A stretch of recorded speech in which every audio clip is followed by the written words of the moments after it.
Xia Xiao bid farewell to Lan Yao with a touch of reluctance in his heart, but more so with anticipation for the journey ahead. He knew he carried a heavy responsibility and must continue forward to uncover the true secrets of the Spirit Phantom Envoy. After leaving the village, Xia Xiao traveled along the mountain path and soon arrived at a dense forest. This forest seemed to possess a mysterious power, exerting an invisible pressure. Xia Xiao walked among the trees, carefully observing his surroundings, ready to face any potential dangers. Suddenly, he heard a commotion ahead. Upon closer inspection, he found several young people in fancy clothes surrounding a little girl. They seemed to be arguing about something, and the little girl looked very frightened. "What are you doing?" Xia Xiao stepped forward, asking coldly. The young people turned to look at Xia Xiao, with their leader sneering, "This is none of your business. Mind your own affairs." Xia Xiao frowned, his gaze becoming sharp. "I don't like seeing the strong bullying the weak. Let the little girl go." The leader's face darkened as he gestured to his companions to prepare for action. "Looks like you don't know what's good for you." Xia Xiao said no more. His figure flashed as he swiftly took action. Using the power of spirit fire, he quickly repelled the young men. Seeing this, the leader's face changed dramatically, and he ran away. "Be careful," Xia Xiao said to the little girl, helping her up. The little girl timidly looked up at Xia Xiao, her eyes full of gratitude. "Thank you, big brother." "Are you all right?" Xia Xiao asked gently. The little girl nodded. "I'm fine, thank you for saving me."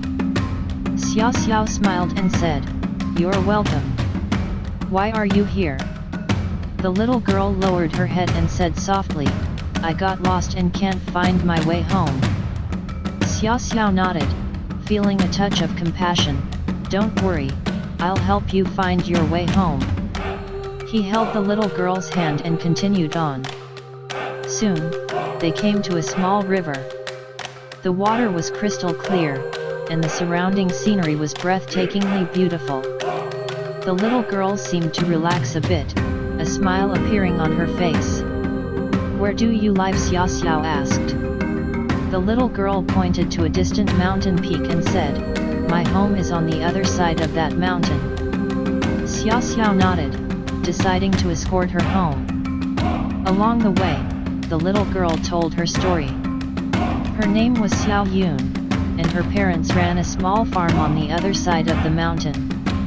She had gotten lost while playing outside, and fortunately met Xia Xiao. As they approached the small village on the other side of the mountain, Xiao Yun's parents were anxiously waiting at the village entrance. Seeing their daughter safe and sound, they excitedly ran forward and hugged her tightly. "Thank you, benefactor," Xiao Yun's parents said gratefully to Xia Xiao. "It was nothing, no need to thank me," Xia Xiao replied with a smile. Xiao Yun's parents warmly invited Xia Xiao to come in as a guest, but he politely declined. He knew his journey was not over, and more challenges awaited him. "Thank you, big brother," Xiao Yun said, reluctant to part.